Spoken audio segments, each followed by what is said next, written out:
اعوذ باللہ السمیع العلیم من الشیطان اللعین الرجیم بسم اللہ الرحمن الرحیم الحمد للہ رب العالمین والصلاة والسلام علی سید الانبیاء والمرسلین سیدنا و مولانا بالقاسم محمد وآلہ الطیبین الطاہرین المعصومین المظلومین اما بعد فقد قال اللہ تبارک و تعالی فی کتابہ المجید والفرقان الحمید وقولہ الحق بسم اللہ الرحمن الرحیم لا اکراہ فی الدین قد تبین الرشد من الغی۔ تمام ناظرین محترم، آپ کی خدمت میں سلام عرض کرتا ہوں، اور ان شارٹ اسپیچز اور شارٹ لیکچرز کا جو مقصد ہے ہمارا وہ یہ ہے کہ واقعہ کربلا کے ان پہلوؤں کی طرف ہم سب لوگ نظر ڈالیں جو عموماً مجلسوں میں کور نہیں ہو پاتے، کیونکہ مجلسوں کا ایک خاص اپنا پیٹرن ہوتا ہے۔ تو اس لیے عرض یہ کرنا ہے کہ ہم لوگوں نے طے یہ کیا اس سیریز میں آپ کی خدمت میں کہ اس پر اسٹڈی کی جائے، انالیسس کی جائے کہ the role of men and women of Karbala, Karbala کے مردوں کی بھی اور کربلا کی خواتین کا کردار کیا ہے، اس کا جائزہ لیا جائے۔ عموماً ہم دیکھتے ہیں کہ جو کربلا کی خواتین ہیں ان کے سلسلے میں صرف اتنی ہی بات جو آتی ہے کہ انہوں نے یہ گریہ کیا ہو، یہ بین کیا ہو، اس طرح سے رو رہی تھیں، یہی سامنے ہمارے آتا ہے، لیکن یہ شاید اصل تصویر نہیں ہے کربلا کی، اور اس لیے ہم لوگ اس رخ سے اس پر غور کرنا چاہیے ہم کو کہ وہاں کے کیا کردار تھا ان مردوں کا اور ان خواتین کا۔ اس بات کو شروع کرنے کے لیے اگر آپ توجہ فرمائیں ہمارے ساتھ تو ہم یہ کہنا چاہیں گے آپ سے کہ بہت سی باتیں ہم لوگ کنفیوژن کا شکار ہوتے ہیں۔ یعنی میں آپ کے لیے نہیں کہہ رہا ہوں، آپ لوگ تو ماشاءاللہ سنتے رہتے ہوں، دیکھتے رہتے ہیں، لیکن ہمارے جوان، ہمارے بچے بہت سی چیزوں میں بہت کنفیوژن کا شکار ہوتے ہیں۔ دشمنوں نے بھی ایک بہت بڑی ہمارے خلاف سازش کی، اسلام کے خلاف، اور انہوں نے یہ دیکھا کہ بھئی جو باطل ہے اس کو کسی صورت سے کامیابی نہیں مل رہی، تو اس نے ایک تھیوری یہ بنا دی کہ ظاہری طور پر تو یزید ہی جیت گیا، باطنی طور پر امام حسین جیت گئے اپنی فکر کے اعتبار سے۔ لیکن میں آپ کی خدمت میں ایک بات عرض کرتا چلوں اور بتاتا چلوں کہ ایسا کچھ نہیں ہوتا۔ جنگ جو ہوتی ہے وہ ظاہر اور باطن کے ساتھ نہیں ہوتی، لڑائی کا ایک خاص اصول ہوتا ہے۔ آپ اور ہم ایک بات کا جائزہ لے لیں، پہلے کربلا کے مرد و زن کا کردار سمجھنے کے لیے ہمارے پاس ایک رخ ہونا چاہیے جو بہت ضروری ہے کہ یہ لڑائی جو کربلا میں ہوئی یہ ایک عام کانفلکٹ ہوئی، یا امام حسین علیہ السلام جس مقصد کے لیے آئے تھے وہ کیا تھا، کس چیز کے لیے ہوئی؟ آیا امام حسین علیہ السلام تخت چاہتے تھے، تاج چاہتے تھے، حکومت کرنا چاہتے تھے اور اس کے لیے وہ آئے تھے، یا کوئی اور مقصد تھا؟ تو جب آپ اس بات کے اوپر غور کریں گے تو آپ کو آسانی سے اندازہ ہو جائے گا کہ امام حسین کسی مادی رخ سے لڑنے کے لیے آئے ہی نہیں تھے۔ ان سے لڑنے والے مادی رخ سے اپنے کو مضبوط مستحکم کرنے کے لیے ان کی روحانیت کو، ان کی اسپریچول پوزیشن کو، ان کے نمائندہ رسول ہونے کو استعمال کرنا چاہتے تھے، مس یوز کرنا چاہتے تھے۔ جب انہوں نے بیعت کا سوال امام حسین سے کیا کہ ہماری بیعت کیجئے، تو امام عالی مقام نے بیعت کرنے سے انکار کیا۔ بیعت ہم بار بار آپ سے کہتے رہتے ہیں، بیعت کا طریقہ عرب کا تھا، اوتھ، ایک قسم کھائی جاتی تھی ہاتھ پر ہاتھ رکھ کے، اوتھ آف ایلیجینس کہلاتی تھی، یعنی ہم آپ کے وفادار رہیں گے۔ تو اس لیے بیعت کرنے کا، وہ میں اس بحث میں نہیں پڑھنا چاہتا اس وقت کہ جو معصوم ہے وہ غیر معصوم کی بیعت نہیں کرتا، یہ ایک پرنسپل ہے۔ یہ تو کبھی نہیں ہو سکتا کہ اللہ کے رسول آئیں اور وہ بیعت کرنے لگے معاذ اللہ ابو جہل کی، یا اس طرح کی کوئی بات اور ہو جائے، تو وہ تو ممکن ہوتا ہی نہیں ہے۔ اس میں کردار اور غیر کردار کی بات نہیں ہے، لیکن بنیادی طور پر اوتھ آف ایلیجینس یزید کیا چاہ رہا تھا؟ یزید یہ چاہ رہا تھا کہ اپنی مادیت کو، اپنی مادی طاقت کو سپورٹ دینے کے لیے اس کو فکر تھی کہ کیسے ہم سپورٹ دیں، تو اس نے بیعت کا سوال کیا امام حسین سے، اور امام حسین نے بیعت سے انکار کیا۔ اب جو میں نے آپ سے کہا تھا نا کہ انہوں نے کہا، عام طور پر یہ بنائی گئی، ایک تھیوری بنائی گئی کہ ظاہری طور پر یزید جیت گیا، کیونکہ امام حسین علیہ السلام شہید ہو گئے، آپ کے اہل حرم جو تھے قیدی بنا لیے گئے، اور اس کے بعد آپ کا سر نو کے نیزہ پر آیا، اور پھر وہ سر قید خانہ شام میں وہ زندہ شام کے دربار میں لایا گیا، کوفے میں لایا گیا، وغیرہ وغیرہ۔ یہ ساری باتیں جو کہی جاتی ہیں اس سپورٹ کے ساتھ کہی جاتی ہیں کہ بھئی اس طرح سے یہ ہوا کہ یزید کو ظاہری طور پر کوئی فتح یا کامیابی حاصل ہو گئی۔ اب دیکھیں، فتح اور شکست کا، ہار اور جیت کا فیصلہ اصول سے ہوتا ہے کہ بات کیا تھی، ہم کیا چاہتے تھے اور کیا ہوا، اس سے فیصلہ ہوتا ہے۔ اب اگر دنیا میں اسی سے فیصلہ ہوتا ہے تو میں نے آپ سے شروع میں کہا کہ کیا امام حسین نے زمین، یعنی دنیا کی جتنی مادیت والی چیزیں، اقتدار، ان کے لیے کربلا تک آئے تھے اور شہید ہوئے تھے اور اپنے ساتھیوں کو لائے تھے، یہ کچھ اور مقصد تھا؟ تو جب آپ دوسرے مقصد کی تلاش کرتے ہیں تو نہ یہ امام حسین کا اپنا مقصد تھا، اور نہ یہ انبیاء کا مقصد ہوتا ہے، نہ معصوموں کا مقصد ہوتا ہے، کسی کا مقصد نہیں ہوتا کہ امام کا مقصد یہ ہو کہ اس طاقت سے لائے۔ آپ دیکھیں، امام حسین کو پہلے سے بھی جو حکومت تھی وہ یقیناً وہ اس قابل نہیں تھی کہ اس کے اوپر امام حسین علیہ السلام راضی ہو جاتے۔ اصحاب رسول شہید کیے گئے اور بغیر جرم و خطا شہید کر دیے گئے۔ اس طرح سے جناب حجر بن عدی، جناب رشید حجری، یزید کے آنے سے پہلے جس پر امام حسین نے بہت کرٹیسزم بھی کیا ہے، ایسی بہت سے واقعات ہیں جو شاید کہیں تذکرتاً آ جائیں، مگر امام حسین نہیں کھڑے ہوئے کسی آرمڈ کانفلکٹ کے لیے، کیونکہ اس وقت حکومت صرف حکومت کرنا چاہتی ہے، اسے ذاتی اقتدار چاہیے۔ اور یہی بات امام حسین کے بعد بھی ہم کو نظر آتی ہے دوسرے اماموں میں، کہ وہ امام زین العابدین سے لے کے اور 11ویں امام تک آپ دیکھ لیجئے کہ انہوں نے ان لوگوں کو جو حکومت کر رہے تھے، جو شاسن میں تھے، جو گورن چلا رہے تھے، ان کے خلاف کوئی آرمڈ کانفلکٹ یا آرمڈ ریولٹ والی بات نہیں کی ہے۔ اب اس کی کیا وجہ ہے؟ اس لیے نہیں کی کہ وہ یہ نہیں کہ کسی ایک معاشرے میں، سوسائٹی میں کوئی غدر کرنا مقصود ہے ان کا۔ اگر یزید کی طرف سے یہ مطالبہ نہ کیا جاتا، یہ ڈیمانڈ نہ کی جاتی کہ امام حسین بیعت کریں، اور بیعت کا مطلب یہ ہے کہ یزید کی روحانی اتھارٹی کو تسلیم کریں،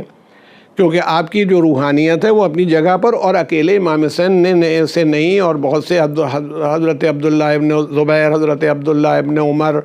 بہت سے لوگوں سے بیعت مانگی گئی جو مقتدر حضرات تھے۔ اور مگر امام حسین علیہ السلام اپنی پوزیشن کو جانتے تھے کہ آپ موسٹ امپورٹنٹ پوزیشن رکھتے ہیں، نمائندگی، تو آپ کا بیعت کر لینا ایک بہت ہی ایسا میسج ہوتا کہ وہ اسلام ختم ہو جاتا، اور اسلام یا انسان وہ جو اصول ہی ختم ہو جاتا۔ تو آپ کربلا میں ایک اصول کے لیے لڑنے آئے تھے، کربلا میں آپ کی جنگ مادیت کے لیے نہیں تھی۔ اسی لیے بعد میں جب اماموں سے میں آپ کی ریفرنس کے لیے آپ کے کہنا چاہتا ہوں کہ شاید 2 سال بعد تقریباً واقعہ کربلا کے، جب مدینے والوں نے بیعت توڑ دی، اور آپ کو یہ معلوم ہونا چاہیے کہ مدینے والوں نے امام حسین کی شہادت کی بنیاد پر بیعت نہیں توڑی تھی، یزید کے کردار کی بنیاد پر بیعت توڑی تھی۔ نہ اہل حرم کی اسیری ان کا کوئی ایشو تھا، انہوں نے بیعت توڑ دی۔ تو اس کے بعد یزید نے اپنا لشکر بھیجا، یزید کے لشکر نے انتہائی نازیبا حرکات کی وہاں پر، اور تمام لوگوں کو اذیت پہنچائی، اور جتنے صحابہ تھے یا تابعین تھے جو صحابہ کی اولادیں تھیں، وہ ان سب کو اذیت اس طرح سے دی گئی کہ ان سے بیعت لی گئی، بعد میں ان سے بیعت لی گئی کہ ہم یزید کے غلام ہیں، ہم یزید کے کنیز کی حیثیت رکھتے ہیں، وہ چاہے ہمارا مال اس کا مال ہے، ہمیں چاہے زندہ رکھے یا مار ڈالے، جس میں جو انکار کرتا تھا اس کی گردن اڑا دی جاتی تھی۔ اس پوزیشن میں مگر اس وقت بھی یزید کی لشکر کو یہ ہدایت تھی گورنمنٹ کی طرف سے کہ امام زین العابدین اور بنی ہاشم سے بیعت کا مطالبہ نہ کرنا۔ اس لیے وہ آپ دیکھیں کہ کوئی ایسی کانفلکٹ آپ کو نظر نہیں آتی، نہ امام محمد باقر سے کبھی بیعت مانگی گئی، نہ امام جعفر صادق سے بیعت مانگی گئی۔ امام حسین علیہ السلام کا انکار بیعت ایسا زبردست تھا کہ پھر کسی امام سے بیعت کا تقاضا نہیں ہوا، لوگ حکومت کرتے رہے، اور آج بھی بہت سی مسلم حکومتیں ہیں جو دنیا میں موجود ہیں، مگر وہ رسول اللہ کی نمائندگی کا دعویٰ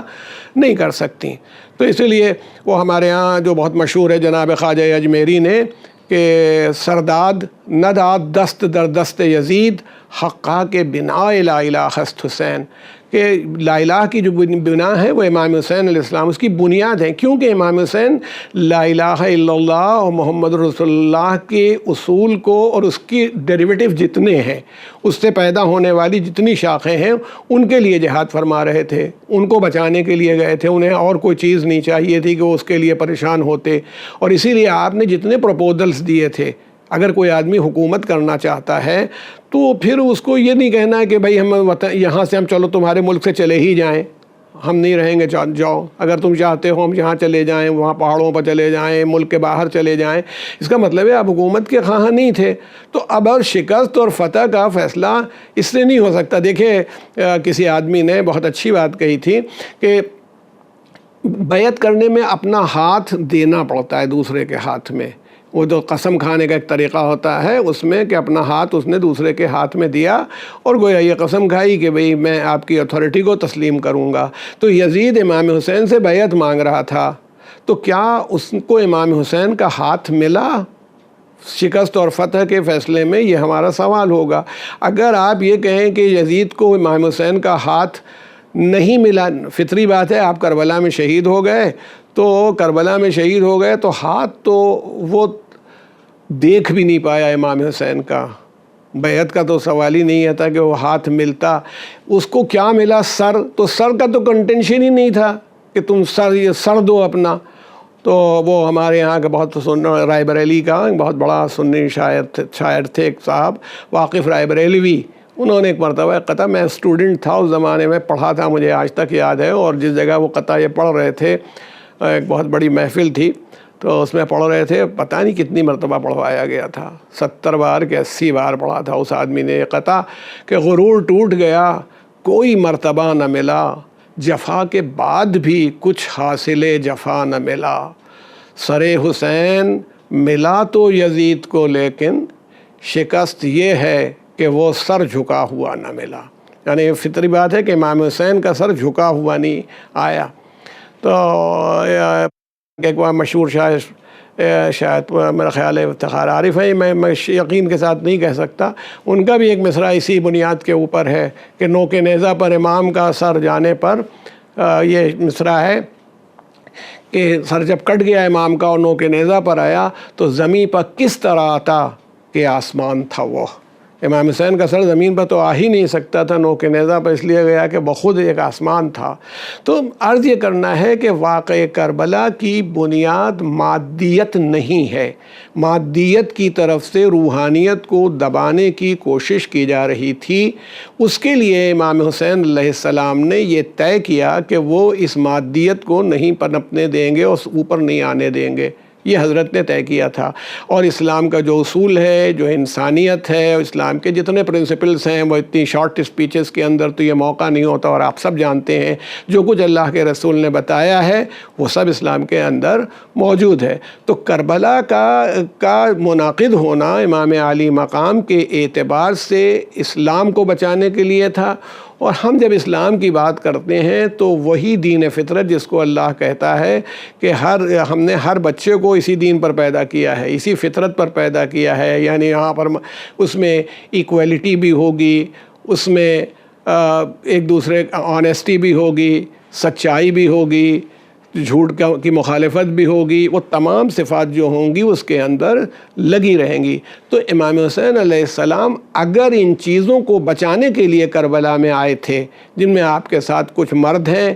کچھ عورتیں ہیں، کچھ بچے ہیں، ان کو لے کے کربلا میں آئے تھے، تو کوئی مقابلہ تو نہیں تھا۔ اگر ہم مقابلہ دیکھنا چاہتے ہیں کہ مقابل میں جو لوگ کھڑے ہوئے تھے ان کے مقابلے میں یہ فورس کچھ بھی نہیں تھی، یہ فوج کچھ بھی نہیں تھی۔ اچھا، دوسری بات یہ بھی ہے کہ یہ بھی نہیں کہ امام حسین کسی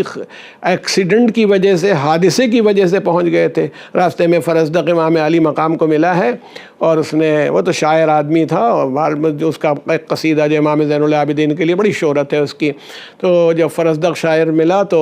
حج کر کے لوٹ رہا تھا، تو امام نے پوچھا ہے اس سے کہ کوفے کی تم نے کیا حالت دیکھی ہے، کوفہ کیسا تھا، چونکہ کوفے والوں نے آپ کو بلایا تھا۔ تو فرزدق نے ایک بات کہی، اور وہ یہ بات کہی کہ قلوبنا معک، ان کے دل آپ کے ساتھ ہیں، بس سیوفنا علیک، مگر ان کی تلواریں آپ کے اوپر ہوں گی. یعنی دل آپ کے ساتھ ہیں، تلواریں بنی امیہ، یزید اور ابن زیاد کے ساتھ ہوں گی. تو امام حسین علیہ السلام یہ بات اچھی طرح سے جانتے تھے، یہ بات ان کے لیے کوئی اننون بات نہیں تھی. اس لیے یہ بات یاد رکھیے گا کہ وہ اس مقصد سے گئے ہی نہیں تھے کہ وہ اپنی جان بچا لیں. ہمیشہ شروع سے یہی کہتے رہے کہ بھائی شہادت تو ناگزیر ہے میری، میں کہیں چھپ جاؤں تب بھی ہوگی، شہادت ہوگی. اور جن بیویوں کو لے گئے تھے ان کے لیے بھی بار بار کہا جاتا ہے، اور ریفرنس بھی آئے گا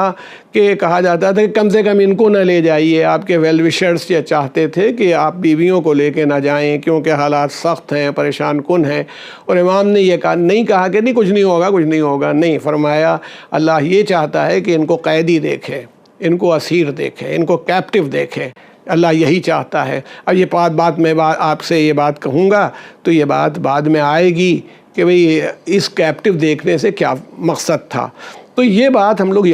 سمجھ لیں اچھی طرح سے کہ کربلا ایک ایسی لڑائی ہے جس میں امام علی مقام کو ظاہری طور پر بھی فتح حاصل ہوئی ہے اور باطنی طور پر بھی. یعنی ان اسپرٹ بھی امام حسین جیتے ہیں، ان پرنسپل امام حسین جیتے ہیں اور یوں بھی جیتے ہیں. اچھا، اگر میں اپنے آخر کلام میں آپ سے کہتا چلوں اس ایپیسوڈ میں کہ یہ بتائیے کہ امام حسین کے کتنے آدمی شہید ہوئے، اگر میرا سوال ہو تو چلیے 72 مشہور ہیں. اس میں آپ ان لوگوں کو بھی جو سپاہی نہیں کہے جاتے ہیں ان کو بھی جوڑ لیجئے، 100 150 جو تعداد رکھ لیجئے. اتنے آدمی امام حسین کے حساب کی طرف سے شہید ہوئے. ادھر سے کتنے لوگ مارے گئے، ان کی تعداد کیا ہے، کتنے لوگ قتل ہوئے. اگر ان کی تعداد تو پھر سمجھ لیجئے کہ وہ بھی یہ نہیں ہوا کہ ہم نے مار لیا اور ہم نے اس طرح کر لیا. انہی نے کہا ہے کہ کربلا میں جب حسین لڑ رہے تھے ہم نے ایسا بہادر اور ایسا ولولہ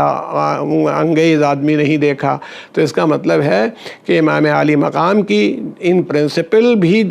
فتح حاصل ہوئی اور مادی طور پر بھی. اور آج بھی جو امام حسین زندہ ہیں، جس کو ابھی ہم لوگ دیکھیں گے کہ آپ موجود ہیں اور آپ کے نام کا ڈنکا بج رہا ہے، یہ بات کا ثبوت ہے کہ امام علی مقام زندہ ہیں. اور جوش نے بہت صحیح بات کہی ہے، جوش ملیح آبادی نے، کہ یہ آج جو ایک گونج ہے آزادی کی، یہ بھی ہے حسین ابن علی کی آواز. والسلام علیکم ورحمۃ اللہ.